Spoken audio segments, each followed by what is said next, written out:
और मैं की आवाज बढ़ा रही अरे कई तूने लूट लिया दशरथ के खजाने को कई तूने लूट लिया दशरथ के खजाने को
चली जाएगी, हम बचेंगे नहीं।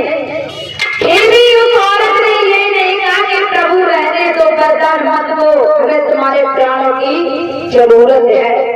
तुम मर जाओगे तो हम क्या करेंगे महाराज?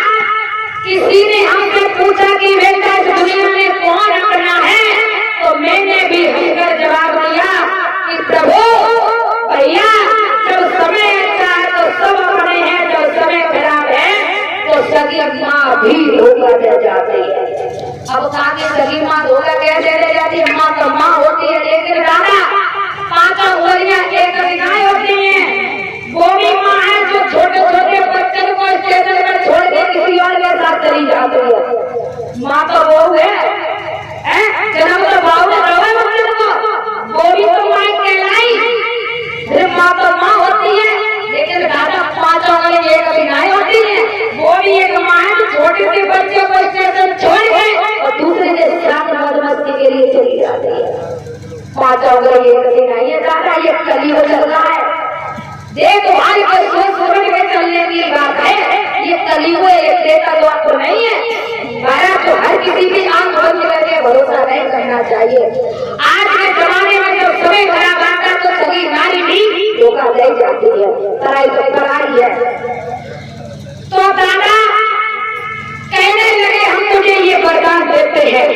दशरथ ने कहा कि रघुवीरी सदा कहीं आई और प्राण जाए परि बचने न जाए। हमारे प्राण जा सकते लेकिन बचन नहीं जा सकता। हमने तुझे ये वरदान दे दिया। महाराज राम को खबर पहुंचाई। राम आज अपने पिता के पास में और मैया के पास में आए तो पिता की हालत ऐसी थी, कभी गिरते कभी उठते लड़खड़ाते हुए।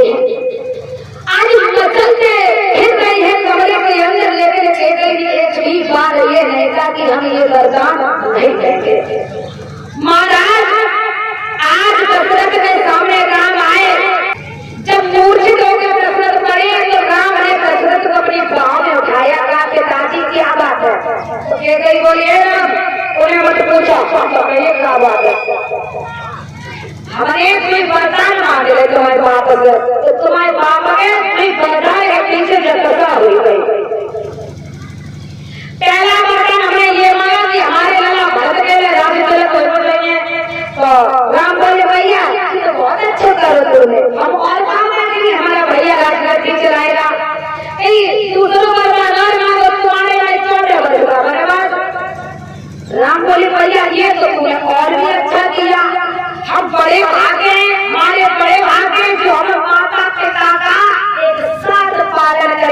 मैया का ऐसे वाला कौन सा बात हो सकता है।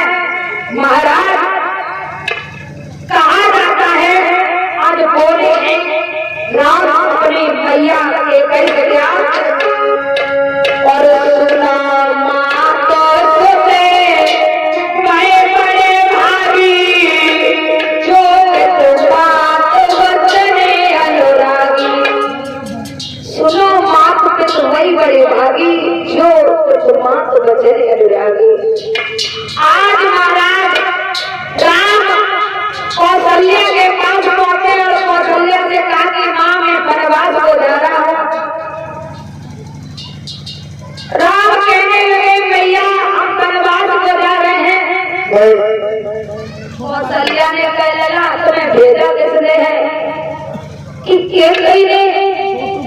तो राम के मुंह से यही जवाब है माँ कि केकई भी हमारी माँ है तुम कुछ कह नहीं सकती।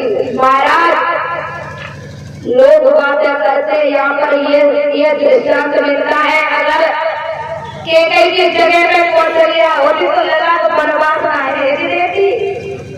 बाकी जो सपने होते हैं अपने को अपने अगर कौशल्या की जगह पे होती तो वनवास नहीं भेज देती। केकई चौथेरी माँ थी मोती थी इसलिए वनवास भेज दिया। महाराज तब तक सीता आ गई। सीता कहने लगी कहाँ जा रहे हो प्रभु। राम ने कहा वनवास जा रहे हैं 14 वर्ष के बाद में वापस आ जाओ। सीता ने कहा हम भी चलेंगे। आज अगर कोई भैया होते तो कह देते तू या तो हमारे साथ चले या अपने पियर चली जाए या क्या करेगी रहकर। लेकिन राम ने एक भी बार सीता से ये नहीं कहा कि तू हमारे साथ चल। सीता ने जब जिद ठानी तो राम ने कहा सुनो सीता तुम्हें आगे इतना ध्यान नहीं है और ये से बड़ा धर्म नहीं दूजा अच्छा कर साधु ससुर करे पूजा।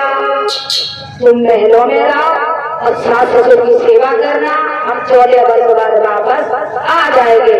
तो सीता बोली स्वामी हमने नहीं पाए सुनो और चिया बिना नदी बिन पारी और कैसे नाथी पुरुष बिन नारी और धीरज धर्मा मित्री नारी आपत्ति काल पर रखिए चारी।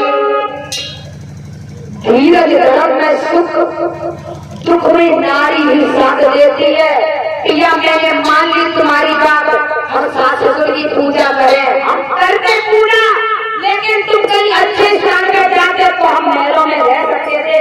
हमारे पति का वनवास हुआ है और हम महलों में रहकर राजधानी बन के रहे तो ऐसे जीवन को निकाला। हमारे प्रिय संतों की कैद में चले गए और हम राजधानी बन के रहे। हम स्वामी हमारे बच्चे बाहर है हम तुम्हारे साथ ही करेंगे। महाराज जब ज्यादा दिन ठानी है तो आज सीता को आज्ञा दे दे। तब तक लक्ष्मण आ गए भैया हम तुम्हारी परछाया जब चली जाती है तो इंसान का कुछ नहीं रहता। हम भैया तुम्हारी परछाया है हमसे क्या कहकर जाओगे हम नहीं रहेंगे। आज महाराज राम ने कहा लक्ष्मण तुम अपनी मैया को पूछ के आओ अगर तुम्हारी मैया क्या कह रहे तो तुम हमारे साथ लक्ष्मण मैया के पास में गए हैं तो सुमित्रा ने कहा बेटा हम तुम्हें आज्ञा तो दे रहे हैं तुम चले जाओ लेकिन लला हमें एक डर है। लक्ष्मण बोले काय को डरे मैया कि लला हमें एक डर छू है तो भैया की सेवा करियो तो आगे जाए हमें बड़ी खुशी की बात है। लेकिन लगा हमारे दिल में शंका जरा है डर जो है कि सीता बहुत सुंदर है बेटा। तो लक्ष्मण बोले मैया मतलब हमारे समझ में ना आया सीता सुंदर तो हम क्या करें सीता सुंदर तो हम क्या करें। तो सुमित्रा बोली लला तुम नहीं समझ पाओगे सीता सुंदर है बेटा। हम ये कह रहे हैं तुम भी जा रहे राम भी जा रहे और राम की नारी संग है तुम्हारी नारी रही और तो कैसे ना हो हे लला, तुम सीता को गलत दृष्टि से देखे हो, तो भैया की सेवा आएगा भाई करी रही हो, और गलत रही है तो ऐसा ना करियो बेटा, सपने में भी जाते हो खुदी से जाओ, मैं आज्ञा दे रही हो तुम्हें, लेकिन सपने में भी सीता को गलत दृष्टि से मत देख लेना। तो लक्ष्मण ने कहा माँ हम तुझे वचन देते हैं, सपना तो सपना होता, सपने में क्या पता क्या पाप है क्या पुण्य होता, सपने में कुछ पता है जब उठते हैं तब मालूम पड़ता है। सपना तो सपना होता, सपना कभी अपना नहीं होता, सपने में कुछ मालूम नहीं पड़ता क्या पाप क्या पुण्य। जा भैया हम तुझे वचन देते हैं 14 साल तक हम सोएंगे नहीं तो हमें सपना हो सके। समझो महाराज त्यागी को भैया की सेवा से वंचित नहीं हो, लेकिन 14 वर्ष के लिए अन्न नींद नारी तीनों का त्याग किया। फल खाए अन्न नहीं खाया, 14 वर्ष तक सोए नहीं, जो गलत सपना ना हो रहा है भारी के व्रत, और अपनी नारी भी घर पे छोड़ी। आज महाराज जब तीनों पन पर चले हैं, सुमंत जी रथ में बैठाने के लिए चले हैं, तो सभी अयोध्या नगर के निवासी केकई को गालियां देने लगे। तो केकई कहने लगी राम जितनी तुम देरी करोगे उतनी तुम्हारे पिता को तकलीफ होगी, जरा जल्दी कर ले तो और अच्छी बात है। तो बोलिए केकई